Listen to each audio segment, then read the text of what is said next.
See, I'm already overthinking it. How welcome do you say it? Welcome in, in, welcome home. That's welcome good. in, welcome home. I got This it from is that below the episode rim. 12 of Below the Rim podcast season finale. We have a Macaulay Cassidy on the podcast. Hello, wow, this is wonderful panel. finale. Ryan Poyle on the podcast. How we doing, And everybody? Jamal Johnson Hines. Yo, you did a great job at the grandma's party event that happened in Toronto last week. You did an amazing job hosting that, brother. I just wanted to give you amazing. So anybody watching that got to, link up in Toronto for, some of the family members I hadn't seen in like 20 years, man. It was great. It was a nostalgic moment. Yeah, it was great. Yeah, our grandmother turned our yaya, which is grandma in Greek. She turned 80, so it was a big festive occasion that we got to celebrate with her. So yeah, and plus we look stunning. Everyone was great. Everyone. So you guys dressed the nine. Jamal, I saw you in that pink suit, looking sharp. Salmon.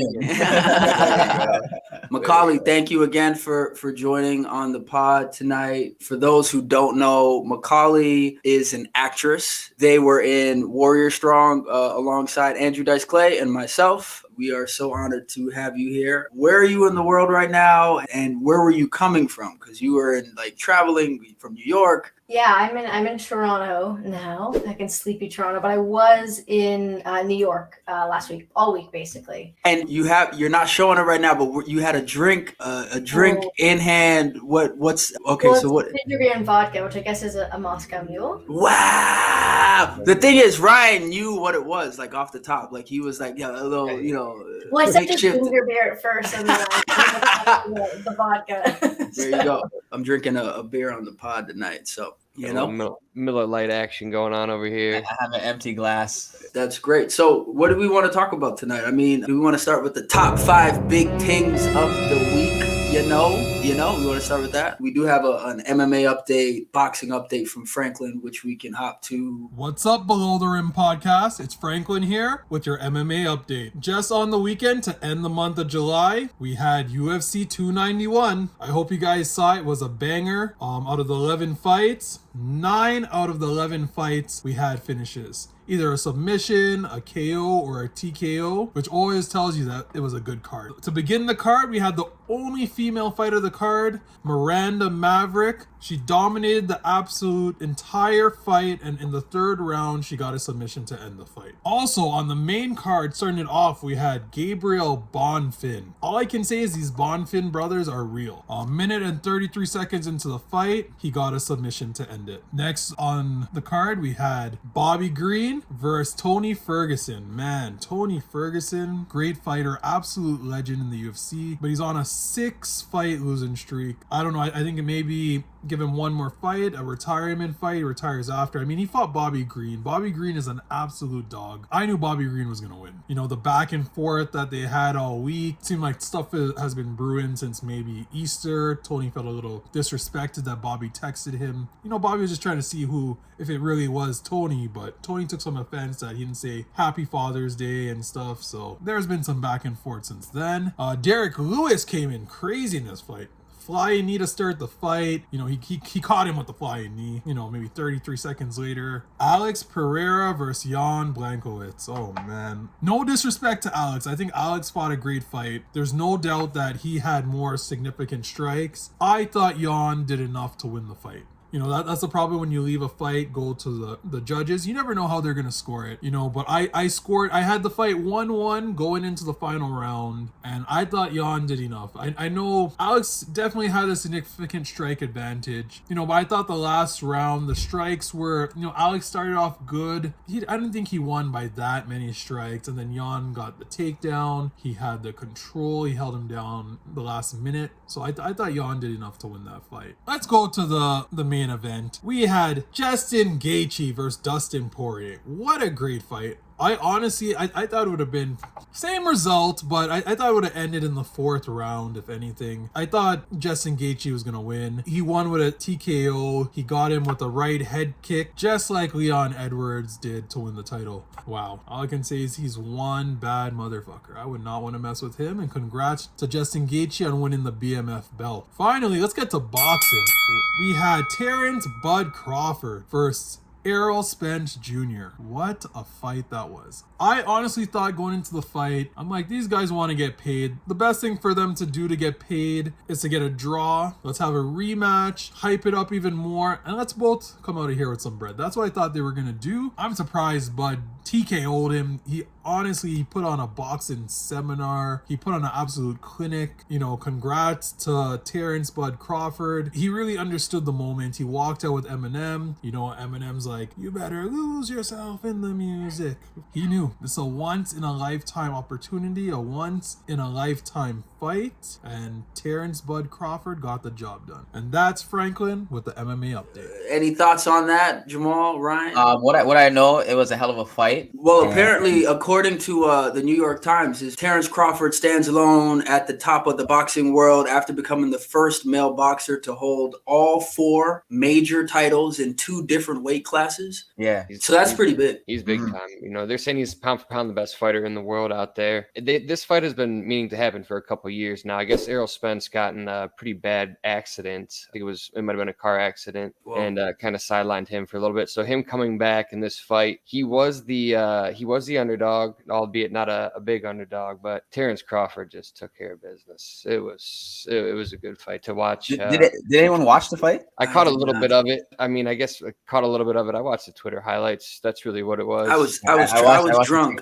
I was drunk on Saturday. I was drunk, so I didn't see the highlights. What were you getting into? You drank on Friday and Saturday? No, Saturday was Friday was the party. Oh yeah. Friday was the party. Well, I drank into Saturday morning. I went to bed at like 3:40 in the morning. But we had Jeremiah Milton on the pod, and he won. Can we give him just a quick shout out because we haven't filmed since then? But yeah, so he was on the pod last episode, and he had a fight on Top Rank on ESPN, and he won the fight. So yeah, 4th round knockout, I think it was. And so he's 10-0 right now, and he was on the pod. So it's like, as I was telling you before, like, we're honored that you're here. But yeah, what are your thoughts about Tiger Woods? I know you're a big golf fan. You were going into that a little bit more before we started recording. Yeah, I was gonna say golf's more my speed. The gentle sports, I guess, are my thing. Yeah, we were talking about Tiger Woods has joined the PGA board. Wait, didn't you have a scholarship for golf? No, I didn't. I decided to go into acting instead. But that okay.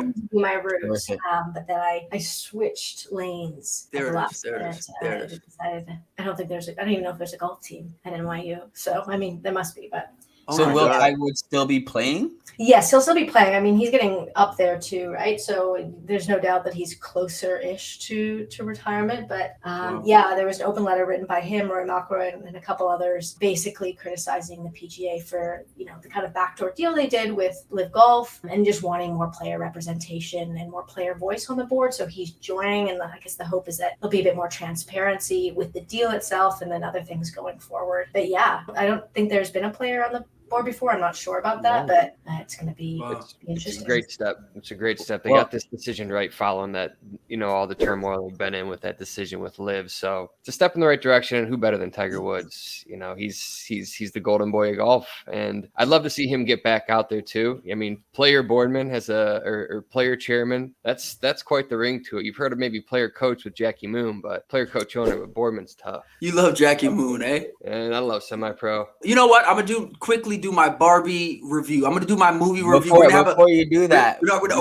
we were just talking about golf. Would you believe me if I told you I just finished 18 rounds of mini golf? Are you serious? For Jonathan's birthday. Hey!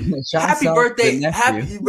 Yes. Blessings and protection and success to our nephew Jonathan. Turned 13? No, 13. No judgment. Yeah, all right. The score was brutal.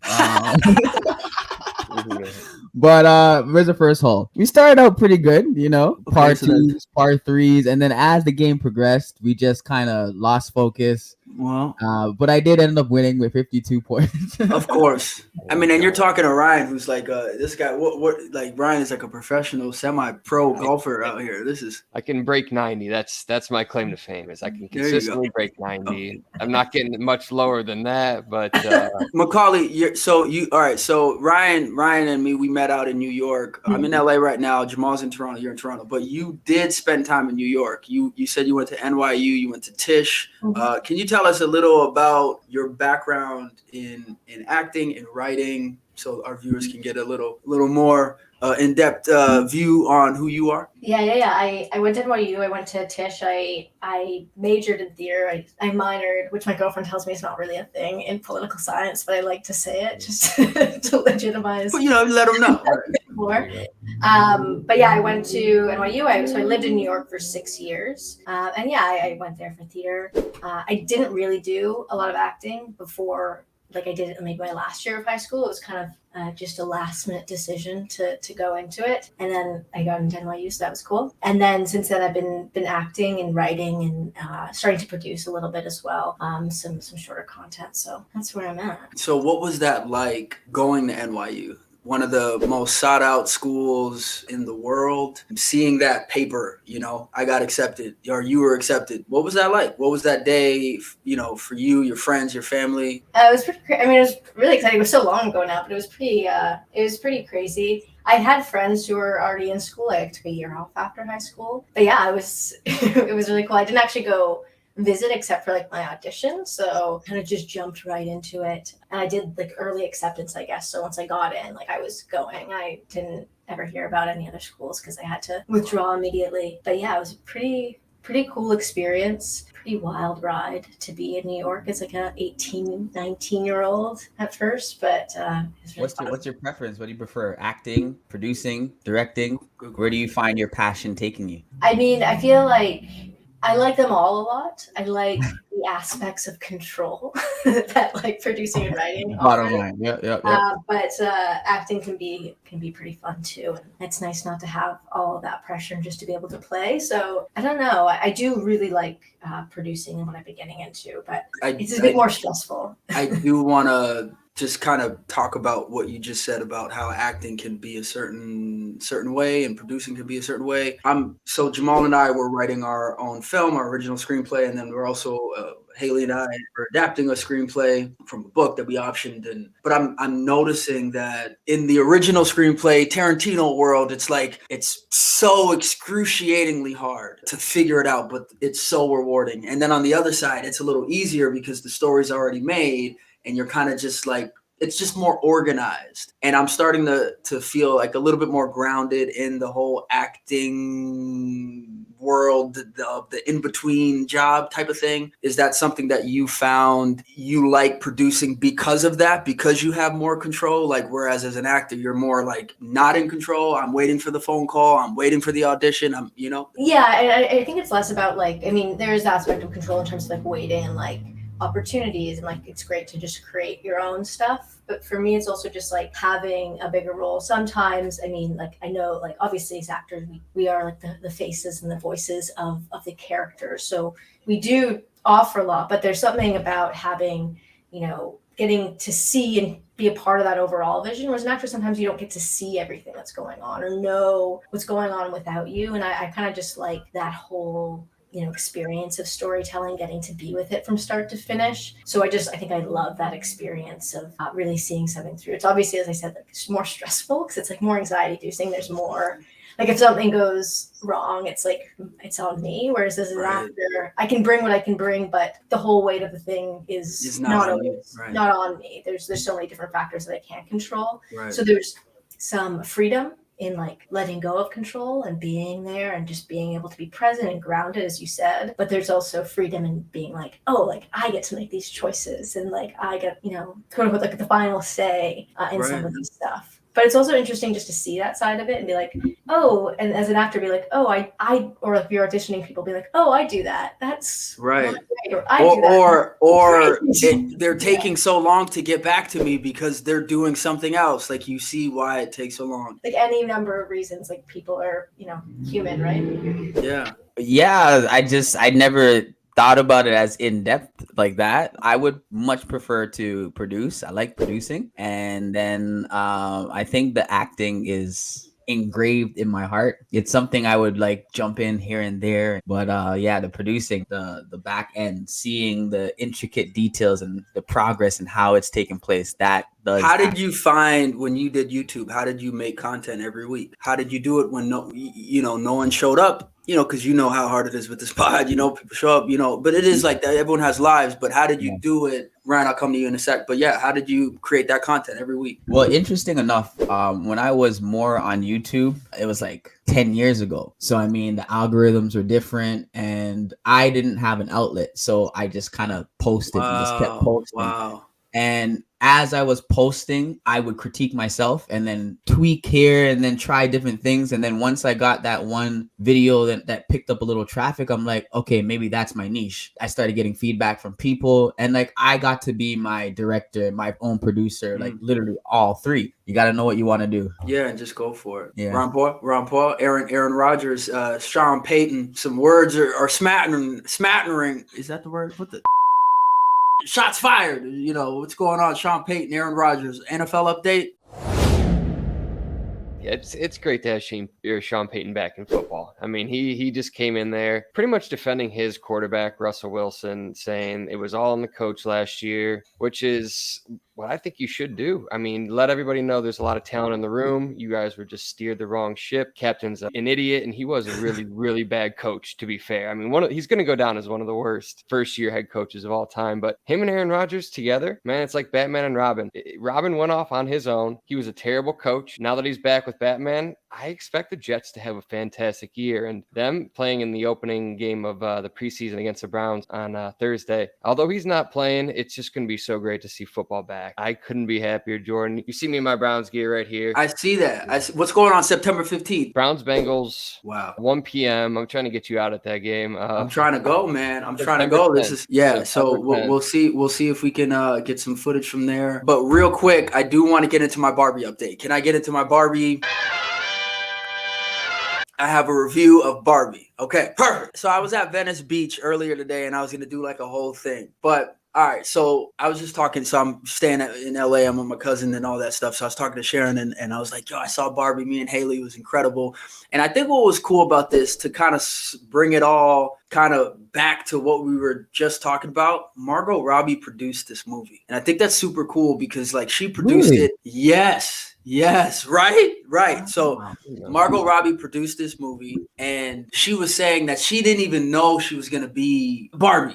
She was just so focused on that. And then obviously Ryan Gosling was the guy to do the part or whatever. But I just thought it was so cool that right now, all of us collectively, we're at that age and that time in our lives and career where we are the next batch of people doing the things. Like we're doing the thing, like we're making the Barbie. Margot Robbie is 1990, I'm 89. So it's like, I don't know. I think that's crazy. So yeah, I thought the movie was great. How did Ryan do? He did incredible. Margot Robbie did incredible. I love that they also put the cast. So like from number 1 all the way down to like number 8 was all Barbie. It was all female. And then Gosling was like number 9 on the call sheet. So the story really empowered women. It kind of put the perception of men and turned it on its head and just kind of trampled on it and created this whole new way of thinking. It was really well done. It's stepping into the trend that we're doing with our movies, Jamal. And I really loved it. I give it, as Drew said, I give it 3 popcorns out of 5. 5 popcorns are out of 5. I'm just trying to do Drew's voice. Shout outs to Drew Hinkson. But yeah, that's my review for Barbie. Well, since we're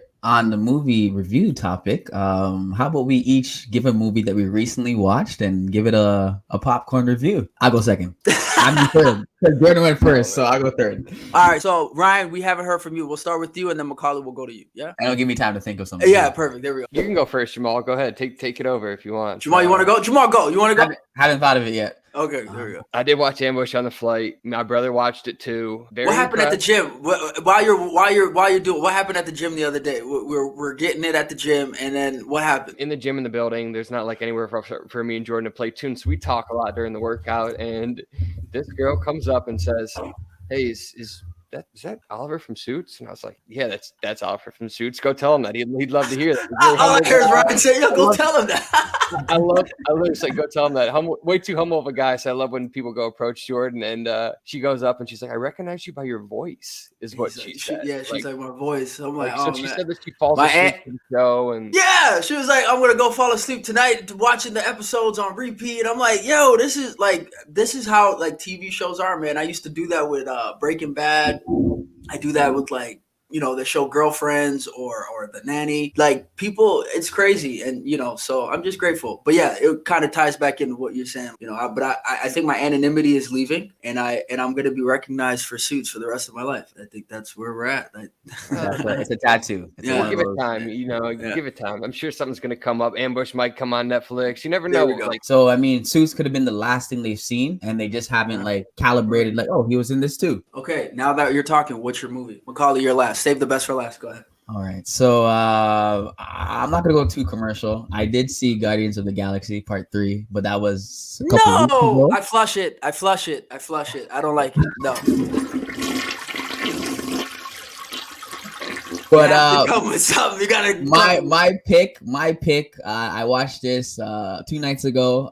Sympathy for the Devil with Nicolas Cage. Ooh, isn't that the movie that who's in it? That Nicolas Mark Berman was talking Cage, about? Joel Kinnaman. Did I say his name right? Yeah, Joel Kinnaman. I was in RoboCop with him. Yeah, yes, and he was in Altered Carbon. Altered Carbon. Yeah. Yeah. So okay, Nicolas Cage, his crushing his role was wow. Like obviously it's Nicolas Cage role. Like, you know, he was like but he did some heartless things, and I'm just like, oh wow, it was like another. He's a great actor, man. Another great degree of his character, and I thought it was pretty good. I met him, and I don't even know how he does it. Like, that's how you know you're a movie star. You know what I mean? Yeah. And then I would probably give it maybe 2.5 out of 5, but that's only because I always have to give a tougher rating. Of course. There harsh critic. Macaulay Cassidy.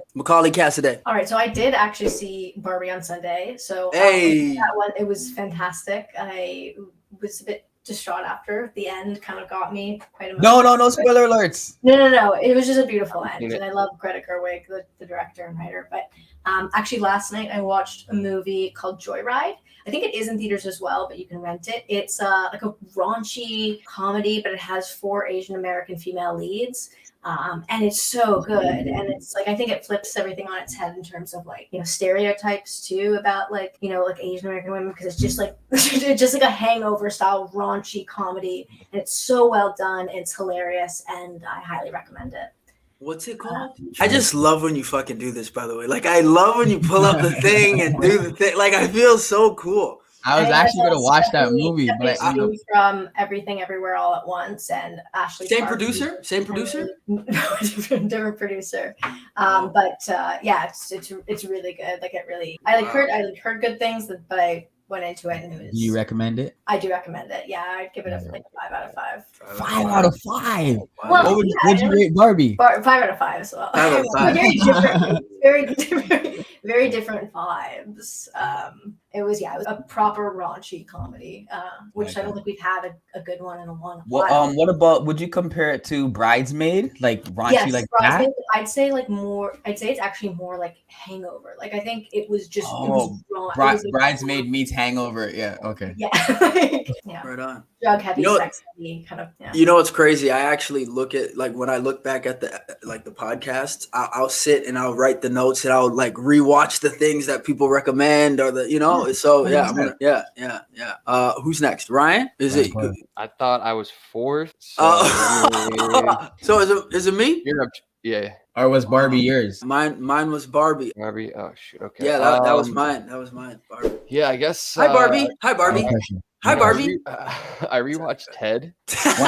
One or two. The original Ted, and it's still funny. You know, there are some one-liners in it that crack me up. I guess back in the day when I saw it the first time, I was like, Ted is unbelievable. And I guess I was more shocked by the teddy bear come to life. But like now that like shows like The Boys and like, you know, there's superheroes out there that live amongst us, like the shock value of Ted living that real life kind of wore off. And like, wow, you watched it back and it wasn't the same. I give it 3 out of 5. I think back in the day I was like more like 4.5 out of 5. It lost a little bit. All right, Let me ask that question. Let me ask that question though, real quick. What movie did you watch that back in the day it was amazing that it's no longer the same? My movie is Simone. Simone with Al Pacino, where he has the CGI. The AI. Yes, yeah. I thought that movie was incredible back in the day, and then I watched it again. I'm like, oh, this movie's crap. I just recently watched that like a couple months ago. Yeah. I'm trying to think. I was watching Never Ending Story. When I was a kid, I thought Never with the Ending big dog. Story. Yeah. Like that's what broke my imagination. Like, we're allowed to think like that. So when I was a kid, it was fascinating. It blew my mind. And then I watched it like maybe last year, and I'm like, the graphics are horrible. Right. But, no, I get it. But I still had that nostalgic feeling when I watched it. Yeah. I feel like I put on the other day The Sweetest Thing, which is like early 2000s comedy with like Christina Applegate and Cameron Diaz. And I remember loving that movie as a kid. It's again very like raunchy comedy. And then watching it back, I was like, oh, no. It didn't hit the same. No, I think that's like the deal with comedy though. I feel like it ages quickly because it's so of the moment and of like the humor of the moment. With that one, I was like, there's parts of it that are really funny, but I'm like, didn't age too well. But I still interesting. I mean, this one just shouldn't shock anybody, but I rewatched just because it was on TV and I needed some background noise. I rewatched American Pie and I was like, this movie sucks. I guess I was like, this is what college is gonna be like. Like, I didn't think you were gonna be so fun. I thought the jokes were great, and I was watching this like kind of just, oh boy. Yeah, that's like really an early 2000 movie. Okay, so I just want to go to a quick commercial break. Come back. We do want to get back to the top 5 big things of the week. When we get back, Below the Rim podcast. We were back. Thank you.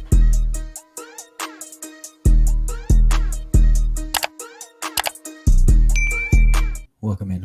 And we're back. Okay, there we go. Welcome in. So, Macaulay, what are your thoughts about Mark Zuckerberg banning news from being viewed on Instagram and Facebook? Yeah, so I think is this just in Canada? It's like a response to I think it's just in Canada. I mean, I get that it's bad for news because they're not going to get as many clicks and they're not going to get paid as the government hoped. But in my mind, I'm like, I kind of think it's good. I feel like people shouldn't be getting their news, even if it's from direct links to like reputable sources from Facebook. So in my mind, I'm like, I feel like this is a good path for us to be going down. Like, it's obviously not what was intended, and it's a backlash from Meta to the policy. But I don't know. I feel like it's probably for the better. I agree. Because when I signed up for Facebook, I didn't sign up for Newsbook. You know what I mean? So I think if you are going on a platform to network, maybe the news shouldn't be there because it does deter a lot of people from posting what they want to post. And then also with the Bill C-11 that Trudeau recently has with the censorship with the news also. So I think it's just going hand in hand, and I think it's just something else that we need to expect for the future. Yeah, I agree. I think misinformation is running rampant right now. So I mean, a little bit of the censorship is I think going to keep everybody on the straight and narrow path. Speaking of censorship, Elon Musk said that Bronny James may have collapsed at the USC practice because of the side effects of getting vaccinated. I am not saying that's my opinion. I'm just saying what he said. Don't shoot the messenger.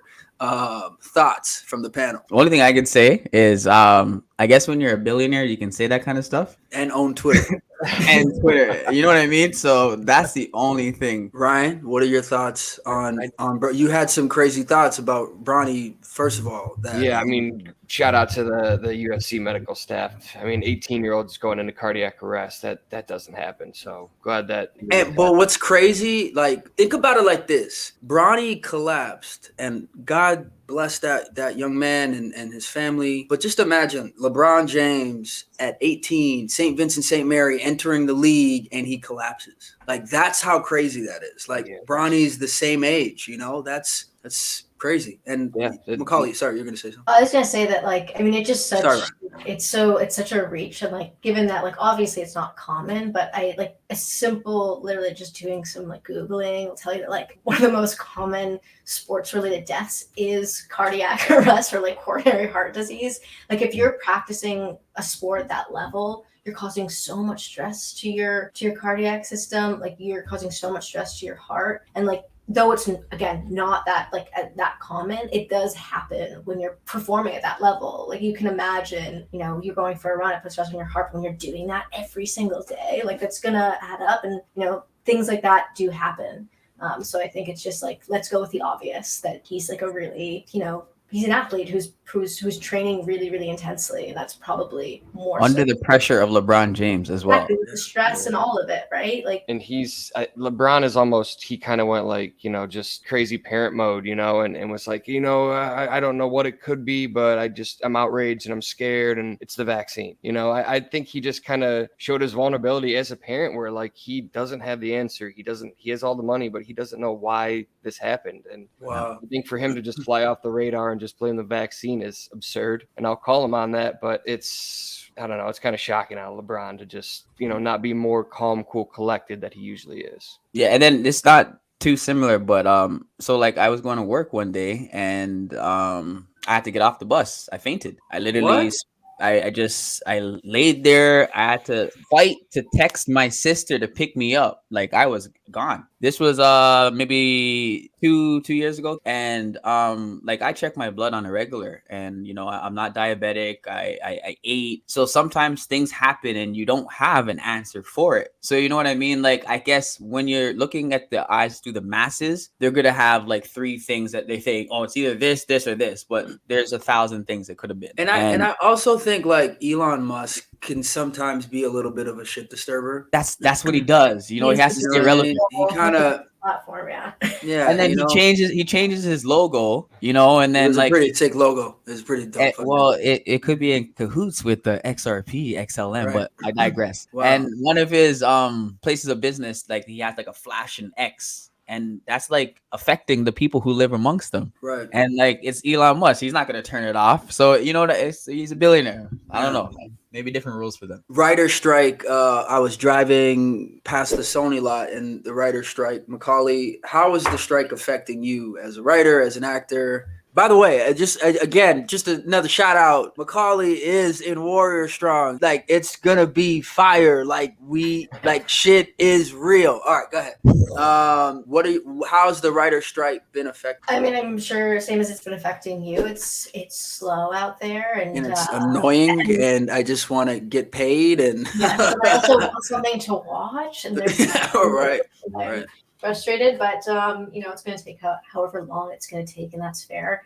I hope that, you know, also obviously SAG's on strike. I hope that they kind of stay strong with the Writers Guild, and I fear though that, you know, SAG will go back to things as normal, and the writer's strike will continue on because they have less visibility and I think, quite frankly, less power. But we'll see. But for those that don't know, who does the writer's strike affect? Everyone. So it's affecting the writers, it's affecting the actors, it's affecting the makeup artists, movies, TV shows, commercials can film because those are more like advertising companies, but yeah, nobody's working, and it's And has this happened before? Yes, it happened in like 2000, like early 2000s-ish. So like when we had like Jersey Shore and like this like a really big prominence of reality TV show, that was why, because there was a really big writer's strike for. And also 1960s was like it was like a big collapse of the industry. How long each strike? Let's say the most recent was the 2000. How long did that one last? A year, right? Almost a year. I have no idea. Wow. I think it was almost a year. 2000 strike. Yeah, when was it? Yeah, no. I was gonna say that's when I first got into the business, so I wouldn't have known. I wouldn't know. I should Yeah. know this. So are we, I mean, can we expect like the ripple effects? Like, do you think that there's going to be like these just absurd reality TV shows being filled up on Netflix, or like what I see happening, a lot of people are scraping for the attention. Like a lot of actors are going over to TikTok, they're doing social media now because it's like it's a completely different demographic. And I don't know, I think reality TV, we're accustomed to like Jersey Shore and Real Housewives of Atlanta, but there's an untapped market of reality TV shows. So I don't know. This could be like a little shift that Hollywood is looking for or denying. Yeah, there's like no say, but I also think that might be a bit more attention on it this time around because it's in conjunction with the actors' strike. But also, I think that generally people have a bit more knowledge of the industry now than they did. I feel like before it was a bit more hidden, but with streamers and like social media, I feel like people are a bit more aware of some of the workings of the industry, and also there's also obviously tons of like kind of corresponding feelings within different industries, and so it might be different.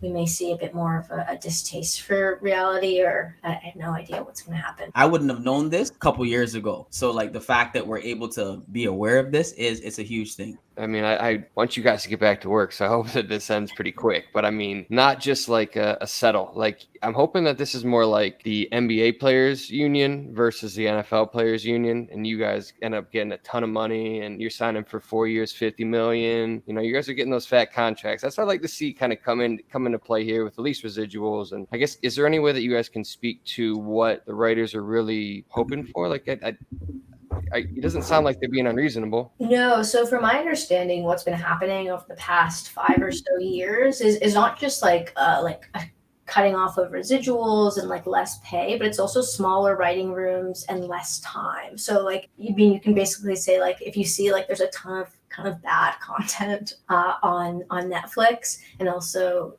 it's because like that they've been basically squeezing these writers. They've been giving them less personnel to write. They've been giving them less time to turn over scripts, and they've been paying them less. And so the content we're seeing is like a direct result of that kind of squeezing.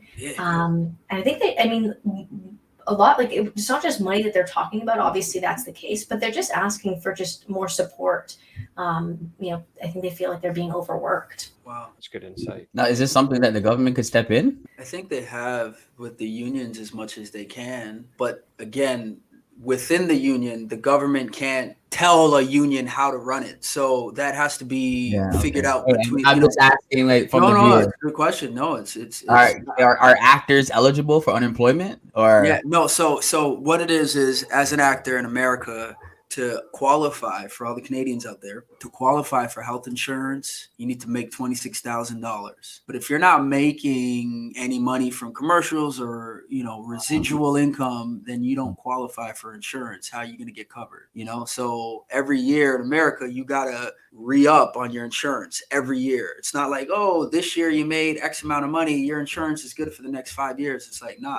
So that's the big thing, is what they're fighting for, is like, whether they're working or not, they want to be compensated. They want to be taken care of. Like, if they don't make money, they're still being covered with insurance. Like, that's what they're fighting for. And what pisses me off is, the execs have their money and they sit there and, like COVID, they can, they'll be good for, for a long time, but they'll just have money with nothing to do. Like, you can go here and there, but you have no content. You have nobody writing. You have no premieres, you have nothing. Like, so eventually you're going to have to, like, give in to the artists and, like, be fair, at least in my opinion. I mean, that little segment was very informative. Well, that's informational. It's great. It's great. For the average person like me, that you guys just really explained a lot. So that's going to be good. So Jamal, we have some questions from Macaulay. Is that what we're kind of brewing up here?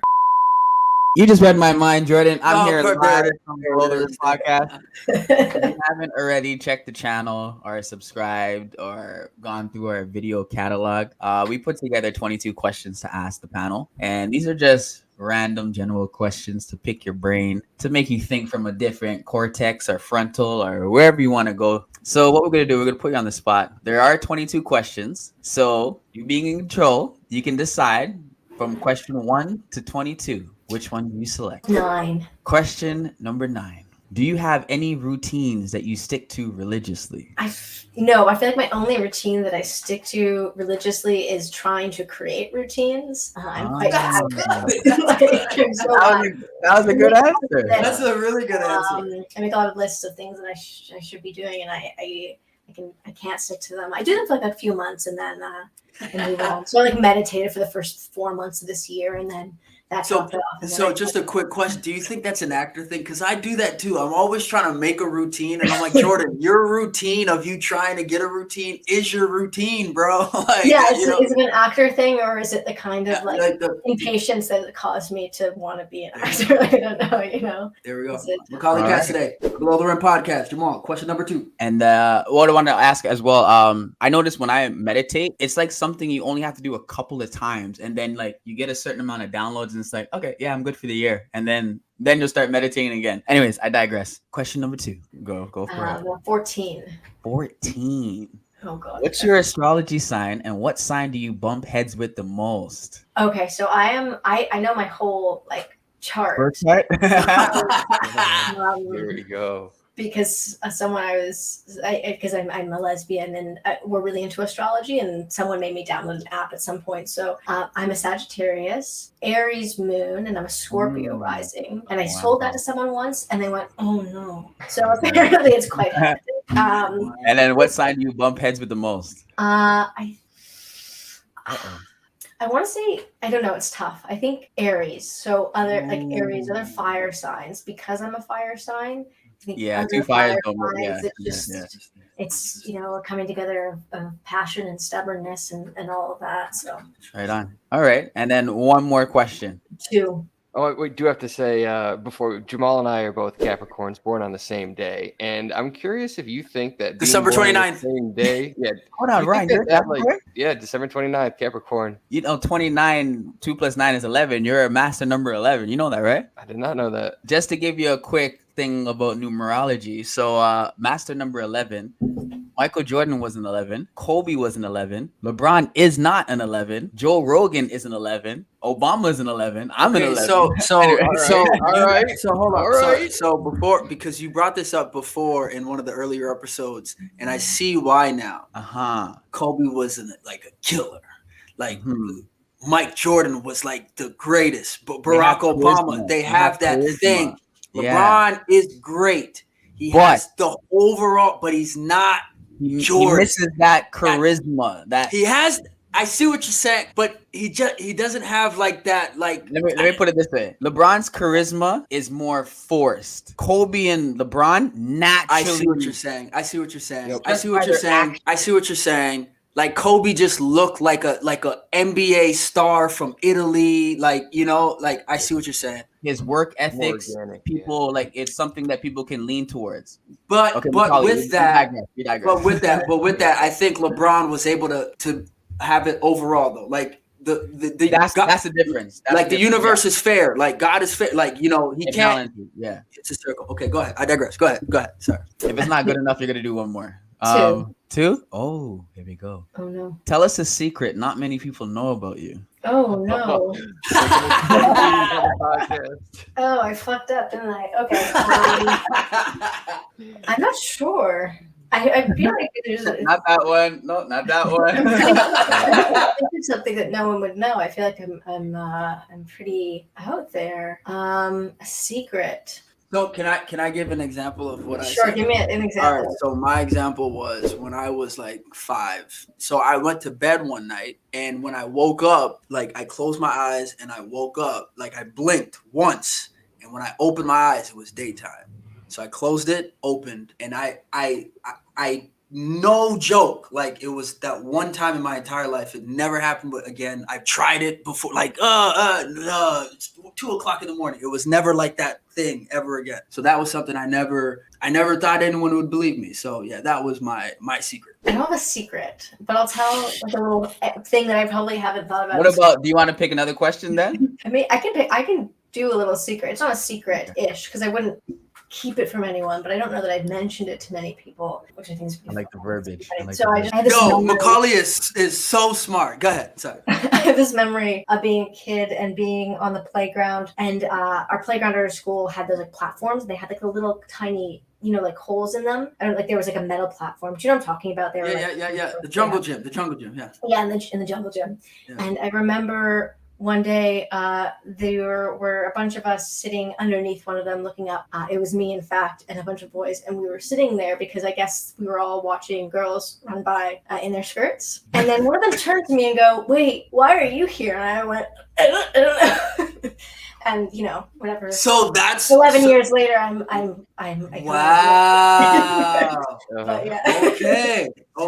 Everyone should have known. No, that's wow. That's thank you for sharing that. Random, not a secret. So, I think that could be a little. If I can I ask, like in that moment, did you like? Oh, did you? Sure. Yeah. I mean, not wow. in a conscious sense, in like always. Right on. Can I ask one further if you don't mind? Sure, go for it. You always knew. No matter what anybody's ever said, you always knew, period. Oh, always. Yeah. It was. Wow. Yeah. And what is it like when someone tells you don't know? No one ever did, because they were like, yeah. Yeah. Once I said it, they're like, yeah. Wow. I mean, like, I guess out there, like, have I been like harassed on the street? Yeah. People said that. I'm like, sucks for you, but I'm like having fun here. So who cares? Right. Wow. Yeah. No. Wow. Yeah. It was always very obvious. I wasn't a surprise one. I was very very, I think, clear. Thank you for that. The second part of the 22 questions was the brain teaser. Okay. So what we're gonna do, I have a completely new puzzle for the whole panel because I don't even have the answers. Oh. So we'll put a minute 30 seconds on the clock. Oh, you're strict with it. Oh my goodness. We'll be here for 37 minutes trying to. Crazy. Good pod tonight. Good pod. Below the Rim podcast. So I started the timer, and here is the brain.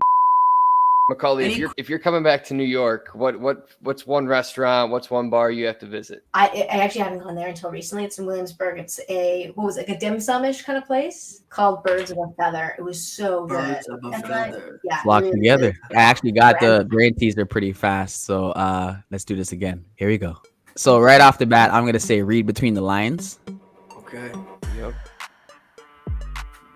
History. World War III? I don't know. No. History. What? Sitting on top of the world at the bottom? Is sitting on top of the world? Oh, not bad. Wow. Top right, bold chance or double chance? Nice. Okay. I don't think that's right, but no, you are right. Money. Oh, all. What? You're under arrest is the one below chance. 11/11. Is that like Make-A-Wish? Maybe. Or it could be like reflection or reflecting. Wow, man. Still franking. You're under arrest. Arrest. Yep. So you're under arrest. Oh, yep. You're under arrest. Yep. There you go. Got it. And then I see high chair. I got high chair because that was the chair's high. Okay, I see that. All right. Okay, I see how difficult this is. But it's good. Double time. Second from the bottom left. That's what that was. Ladies and gentlemen, we just want to give you a quick thank you again for watching Below the Rim podcast. Double time. Below the Rim podcast. That was the timer. Was it? Ryan, you traveling soon? Any life hacks? Oh boy. I mean, I'm still my buddy has one of those bags where you're able to pack a suit. Have you guys seen these? I'm sure that they're like advertised on TikTok and Instagram where like you can pack a suit and it like wraps around the bag so it doesn't crease or doesn't fold. Wow. His suit looked kind of wrinkly to me, if I'm being honest. When he pulled that thing out, I was like, all right, you need that thing steamed. Let me go get the steamer. He bought the bootleg version. Maybe an I don't know if we got the right bag or that's funny. It's an anti-life hack with that one. Final thoughts. Final thoughts. We have a minute to just give our final thoughts, either regarding something we talked about on the show or anything that you want to mention. All right. So I'll go first. I'll put a minute on the timer. Since I was talking about health. I'm going to say it's difficult to jump on the bandwagon with all these health products. So what I would tell people is like figure out what you need, what you're lacking, and then start from the basis and then work your way up. There's a lot of information out there. We're in the age of information, and there's no point in taking a whole bunch of supplements that you don't need. So start with your blood, see your levels, see how that goes, and then work your way up from that and do things in small increments. It's not about the volume or the sheer size of how much of the supplements that you're taking, but taking the right ones is what I would recommend. And everybody's different because what might be good for me might not be good for you, and vice versa. So do your due diligence, do your research, and be safe. Nice. That was great. See Moss With 7 seconds left. And actually, daddy. daddy. just to like piggyback off of that, like you're right. Like, you know, a lot of times like people give information and it might not be, you know, geared to the person that you're talking to. Like everyone has a different, you know, strength or weakness. Yeah, that they might our DNAs are different. Yeah. Yeah. So you know, good on you to mention that as well. Did you want to go for your final thought? Macaulay, you want to go or you want me to go? You go first and I'll go. All right, perfect. Still thinking on it. The Saudi Arabian investment fund. No. You know, me and Ryan, we've been going to the gym lately, and he's been holding me accountable. We've been working out. We've been doing the leg workout. We've been doing arms, back, just kind of hitting the whole body, doing core.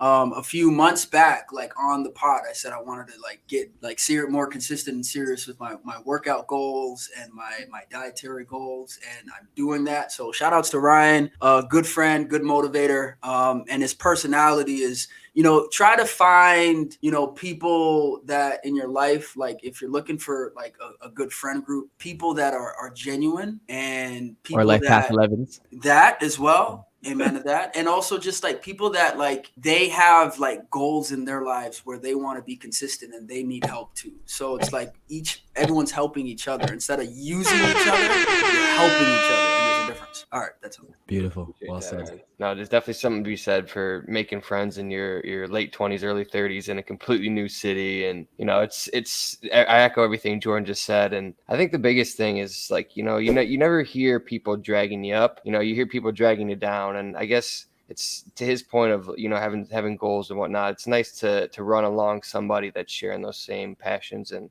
just enthusiasm for life and being in a new city. So, Jordan, I do appreciate you saying that, man. Not to get too sentimental on this. Yeah, ditto. Was that your final thoughts, sir? My final thoughts are on the United States women's national team. So, Macaulay, if you want to go, you can absolutely go ahead. You're the guest tonight. But hopefully, I didn't want to steal your thunder if that was going to be your final thoughts. No, I need a second to recover after you mentioned the FIFA World Cup since Canada's out. So I'm going to talk about that. I'm sorry, I'm going to take it there then.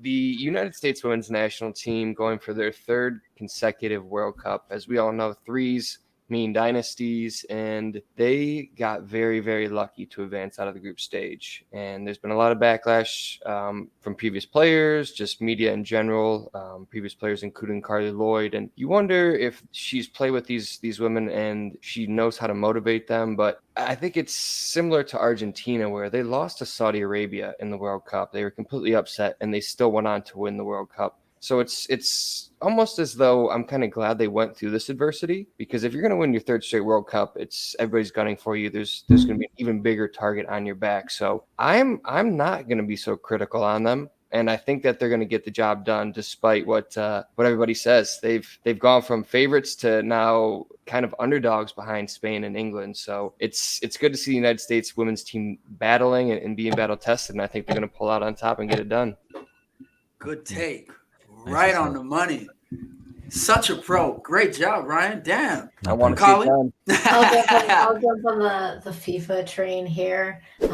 Obviously very disappointed to see Canada fall out so early given their win at the Olympics 2 years ago.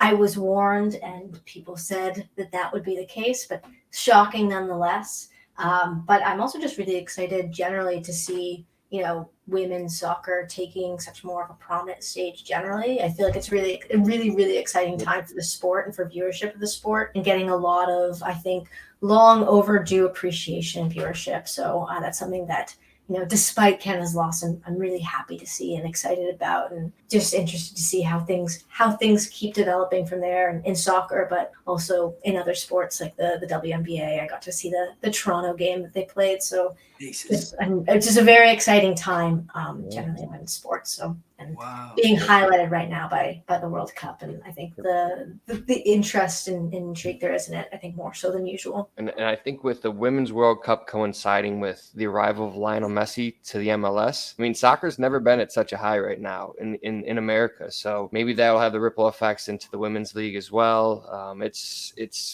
I'm a soccer fan, so it's just great to see. Amazing. That's great. Macaulay, you play guitar? I got a guitar for my birthday, and I've been playing for about 7 months now. Well, Haley had a guitar, like a guitar that she had that I gave to my son. So, so my son's been playing the guitar, and he's a natural. He's holding it properly and stuff like that. So it's really fun. I see him in the morning. I'm seeing him in the morning, and but that's it. I think we're good. That's it. We're great. Thank you again for watching our episode. Macaulay Cassidy, thank you again for genuinely blessing us with your presence and your insight. We are completely honored to be in your circle tonight. So thank you again, Jamal Johnson Hines.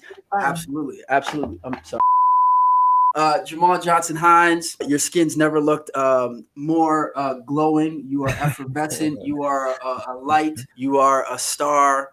Keep shining. Keep doing what you do and being who you are. You are an inspiration to a lot of people, man. And just don't ever forget that. Ryan Poyle, boss, you are a charmer. You are an American boy. I hope you get into acting so you can crush the game. Thank you again. Shout outs to my dad. Shout outs to grandma, Yaya, Papoose, Chantel, Jonathan. Happy birthday again. All right, yo. So, Macaulay, do you want to take us out and flush it? Sure. So what do I say? Flush it. Flush it. Now back to our regular scheduled program.